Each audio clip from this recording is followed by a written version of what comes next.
TDP ఎంపీలు CM Ramesh, Daggubati Purandeswari మాట్లాడుతున్నారు. ఇప్పుడు లైవ్ చూద్దాం.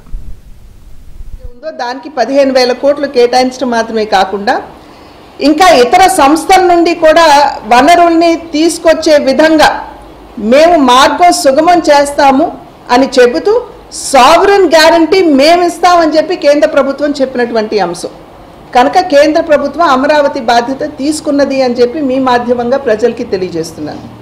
అదేవిధంగా పోలవరానికి సంబంధించి కూడా అన్ని విధాలా మేము పోలవరానికి కట్టుబడి ఉన్నామని చెప్పి మొదటి నుండి భారతీయ జనతా పార్టీ చెప్తున్నటువంటి మాట.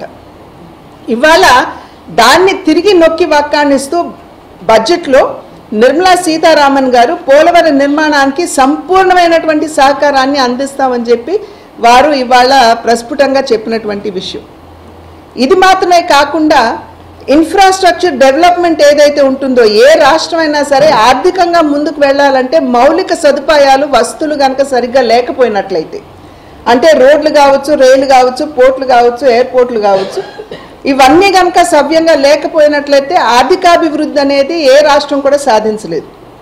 గడిచిన 5 సంవత్సరాల కాలం ఏ విధంగా రోడ్ల నిర్మాణం విస్మరించబడిందో మనందరికీ తెలుసు. నేషనల్ హైవేస్ అంటే జాతీయ రహదారుల మీద పట్టుపరుపుల్లాగా వెళ్ళిపోతూ ఉంటే వాటిని దారి ఒకంత మనం పక్కకు తిరిగి రాష్ట్ర రహదారుల మీదకి వస్తే ఎంత అధ్వానంగా ఉన్నాయో మనందరికీ కూడా తెలియనటువంటి విషయం కాదు.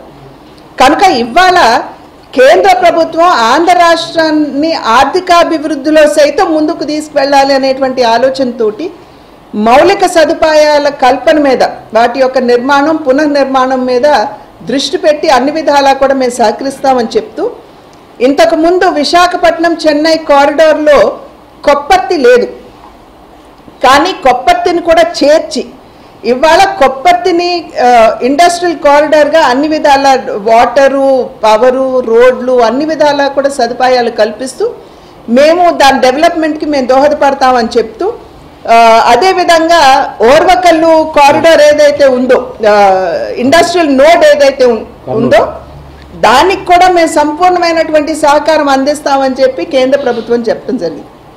ఇది కనుక చూసినట్లయితే చాలా వరకు కూడా మనకి రాయలసీమ ఈ ప్రాంతాలన్నీ కూడా బాగా అభివృద్ధి అయ్యేటువంటి అవకాశం ఉంది. ఉపాధి అవకాశాలు వచ్చేటువంటి అవకాశం ఉంది మన బిడ్డలకి. అదేవిధంగా పూర్వోదయ అనేటువంటి ఒక కొత్త కాన్సెప్ట్ ఇవాళ బడ్జెట్లో మన ఆర్థిక మంత్రి గారు చెప్పడం జరిగింది. పూర్వోదయ అంటే ఈస్టర్న్ స్టేట్స్ ఏవైతే ఉన్నాయో అక్కడ సర్వతోముఖాభివృద్ధికి దోహదపడాలి అంటే మానవ వనరులు కావచ్చు, మౌలిక వస్తువులు కావచ్చు, వీటన్నిటికీ దోహదపడే వీటి యొక్క అభివృద్ధికి దోహదపడే విధంగా పూర్వోదయ అనేటువంటి ఒక పథకాన్ని, ఒక కార్యక్రమాన్ని వాళ్ళు నిర్మలా సీతారామన్ గారు అనౌన్స్ చేశారు. చెబుతూ దాంట్లో ఉన్నటువంటి ఈ ఈస్టర్న్ స్టేట్స్తో పాటు ఆంధ్ర రాష్ట్రాన్ని కూడా కలిపి ఆంధ్ర రాష్ట్రానికి కూడా అన్ని విధాలా కూడా తమ సహకారాన్ని అందిస్తామని చెప్పి నిర్మలా సీతారామన్ గారు వారు చెప్పడం జరిగింది. అదేవిధంగా ఇంతకుముందు వెనుకబడినటువంటి ప్రాంతాలకి సహాయం కేంద్ర ప్రభుత్వం అందిస్తూ వస్తుంది. అంటే ప్రతి వెనుకబడినటువంటి జిల్లాకు కూడా 50 కోట్ల రూపాయలు. సో రాయలసీమలో ఉన్నటువంటి 4 జిల్లాలు, అదేవిధంగా ఉత్తరాంధ్రలో ఉన్నటువంటి 3, వీటిని కలిపి వెనుకబడినటువంటి జిల్లాలుగా గుర్తించి వాటికి సంవత్సరానికి 50 కోట్ల రూపాయల సహకారం కేంద్ర ప్రభుత్వం రాష్ట్రానికి అందిస్తూ వస్తుంది. వాటిని గడిచిన 5 సంవత్సరాల కాలంలో మరి వాడినటువంటి దాఖలాలు లేవు. ఎందుకంటే ఇవన్నీ కూడా రోడ్లు కావచ్చు, మానవ వనరులు కావచ్చు, వీటన్నిటిని డెవలప్ చేయడానికి వెనుకబడినటువంటి ప్రాంతాలు కాబట్టి వాటి కోసం అని చెప్పి ఇచ్చారు. కానీ ఇవాళ మీరు బడ్జెట్ కనుక మీరు దగ్గరగా పరిశీలించినట్లయితే ఈ 7తో పాటు బాగా వెనుకబడినటువంటి ప్రకాశం జిల్లాని కూడా కలిపినటువంటి విషయాన్ని మీ దృష్టి తీసుకొస్తున్నారు.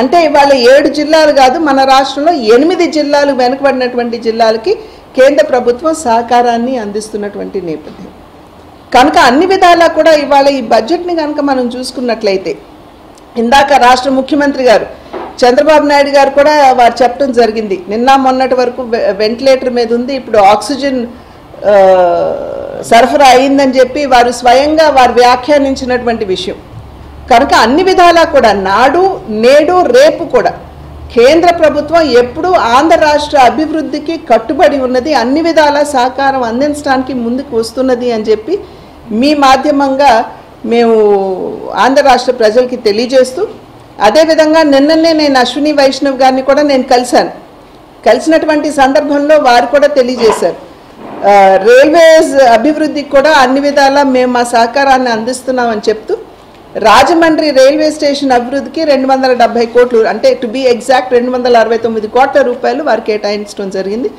వారికి సైతం నేను నా హృదయపూర్వక ధన్యవాదాలు నేను తెలియజేస్తున్నాను. జోన్ గురించి అడిగామంటే it's already there. Last time that's not an issue at all. కాకపోతే పోయిన ప్రభుత్వం ఇచ్చినటువంటి భూమి ఏదైతే ఉందో ఆ 52 ఎకరాల భూమి అది ఇనండేట్ అయిపోతుంది, బ్యాక్ వాటర్స్లో ఉంది. కాబట్టి 6 నెలలు అక్కడ నీళ్లు నిలిచి ఉండేటువంటి ఒక భూమిని కేటాయించడం జరిగింది. కనుక అది కాదు అని చెప్పి ఆల్రెడీ చంద్రబాబు నాయుడు గారి దృష్టికి తీసుకుని వెళ్ళాను. వారు కూడా సానుకూలంగా స్పందించారు. రామ్మోహన్ నాయుడు గారు కూడా అన్ని విషయాలు వివరించి చెప్పాము, వారు కూడా సానుకూలంగా స్పందించారు. వెంటనే దానికి భూమి రాష్ట్ర ప్రభుత్వం కేటాయిస్తుందని చెప్పి నమ్ముతున్నానని చెప్పి వారు చెప్పడం జరిగింది. అది ఆల్రెడీ విశాఖపట్నం జిల్లా కలెక్టర్కు మొన్న విశాఖపట్నం చంద్రబాబు గారు వచ్చినప్పుడు వాళ్ళకు రైల్వేకి కావాల్సిన సూటబుల్ ల్యాండ్ ఎంటముడే సెలెక్ట్ చేసి మీరు 15 రోజులు ఇవ్వండి అని చెప్పేసి అక్కడే ఇన్స్ట్రక్షన్ చేయడం జరిగింది. మేడం మీరేమో అభివృద్ధి రాష్ట్ర అంటారు, కానీ వైఎస్ఆర్సీపీ అధ్యక్షుడు జగన్మోహన్ రెడ్డి గారు ఆంధ్రప్రదేశ్లో ఏం లేదు అరాచకం, రేపు ఢిల్లీలో కూడా ధర్నా చేయబోతున్నాం. గడిచిన 5 సంవత్సరాల కాలంలో ఎటువంటి అరాచక పాలన రాష్ట్ర ప్రజలు చవి చూశారో అందరికీ తెలియనటువంటి విషయం కాదండి. ఒక్కసారి ఆ మాట చెప్తున్నటువంటి వారు గుండెల మీద చేయి వేసుకోవాలి. ఏ విధంగా మరి 14 సంవత్సరాల పిల్లవాడు చచ్చిపోయాడు, సొంత ఎమ్మెల్సీగా ఉన్నటువంటి వారు డ్రైవర్ని చంపేసి శవాన్ని హోమ్ డెలివరీ చేశారు. మరి సీఎం గారింటికి కూతవేటు దూరంలో ఎస్సీ మహిళ అత్యాచారానికి గురయ్యే ఏ విధంగా హత్య గావించబడిందో, అదేవిధంగా ఇతర పార్టీ కార్యకర్తల మీద ఏ విధంగా వైఎస్ఆర్సీపీ కార్యకర్తలు దాడులు చేశారు. మా సొంత కార్యకర్తల మీద నామినేషన్ పేపర్స్, స్థానిక సంస్థల నామినేషన్ పేపర్స్ వేయడానికి వెళ్తే వాళ్ళ చేతిలో పేపర్స్ లాకేసుకుని చించేసి నెల్లూరులో మా కార్యకర్త ఒక మహిళ మీద కత్తితో దాడి చేసి, ఇవన్నీ ప్రజలు మర్చిపోలేదు. డాక్టర్ సుధాకర్ గారు ఏంటండి, ఇవన్నీ ప్రజలు మర్చిపోలేదు.